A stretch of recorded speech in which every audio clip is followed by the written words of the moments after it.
என்னங்க team of த டோர்னமெண்ட்ல ரோஹித் சர்மாவே இல்ல அப்படின்ற அளவுக்கு வந்து பார்த்தீங்கன்னா, ஒரு ஷாக்கிங் நியூஸோட தான் வந்திருக்கேன். அது என்ன விஷயம் ஏதுன்றத இந்த வீடியோல ஃபுல்லா பார்ப்போம் வாங்க.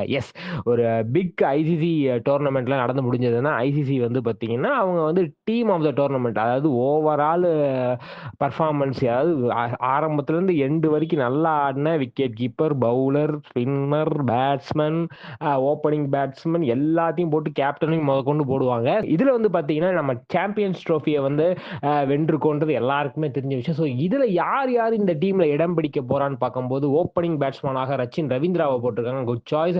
அதுக்கப்புறம் வந்து பார்த்தீங்கன்னா, இப்ராஹிம் வந்து பார்த்தீங்கன்னா, ஆப்கானிஸ்தான்லேருந்து எடுத்திருக்காங்க. கிரேட். அதுக்கப்புறம் வந்து பார்த்தீங்கன்னா, தேர்ட் பேட்ஸ்மேனா விராட் கோலி அண்ட் ஸ்ரேயஸ் ஐயர போட்டிருக்காங்க. சூப்பர். விக்கெட் கீப்பராக கேஎல் ராகுல். அருமை, அருமை அப்படின்னு சொல்லிக்கிட்டு, அதுக்கப்புறம் வந்து பார்த்தீங்கன்னா, பிலிப்ஸ் 6வது பேட்ஸ்மேன். ஆமா, ஃபீல்டிங்க்கு அவர் தேவைதாங்க. ஸ்பைடர் மேன் மாரி பறந்து பறந்து பிடிப்பாராங்க அப்படின்னு இருக்கும்போது 7வதாக வந்து பார்த்தீங்கன்னா, அகமதுல்லா ஒமார் ஆப்கானிஸ்தான்லேருந்து போட்டிருக்காங்க. அதுக்கப்புறம் வந்து கேப்டனாக மிச்சில் ஸ்டாட்னர போட்டிருக்காங்க.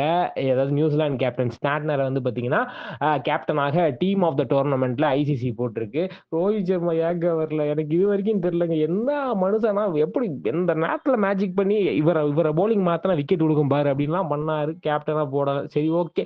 முகமது ஷமிய போட்டிருக்காங்க. அதுக்கப்புறம் வந்து பார்த்தீங்கன்னா, மேட் ஹென்றி, அதுக்கப்புறம் வருண் சக்கரவர்த்தி இருக்காரு. அதுக்கப்புறம் அக்ஷர் பட்டேல். சூப்பரான டீம் தான். ஆனா வந்து ரோஹித் சர்மா மட்டும் வரல. மேபி ஓப்பனிங்காக வந்து பார்த்தீங்கன்னா, வேற ஒரு நல்ல அந்த பேட்டிங் ஸ்ட்ராட்டஜிய வச்சு போட்டிருப்பாங்கன்னு நெனைக்கிறேன். சாட்னர் நல்ல கேப்டன் தான். But okay fine. இதுதான் team of the tournament for Champions Trophy 2025 ICC release பண்ணியிருக்கு. இத பத்தி நீங்க என்ன நெனைக்கிறீங்க அப்படின்றத கமெண்ட் செக்ஷன் சொல்லுங்க. இந்த வீடியோ உங்களுக்கு பிடிச்சிருந்தா லைக் பண்ணுங்க, ஷேர் பண்ணுங்க. மறக்காம தினமலர் சப்ஸ்கிரைப் பண்ணுங்க. நன்றி, வணக்கம்.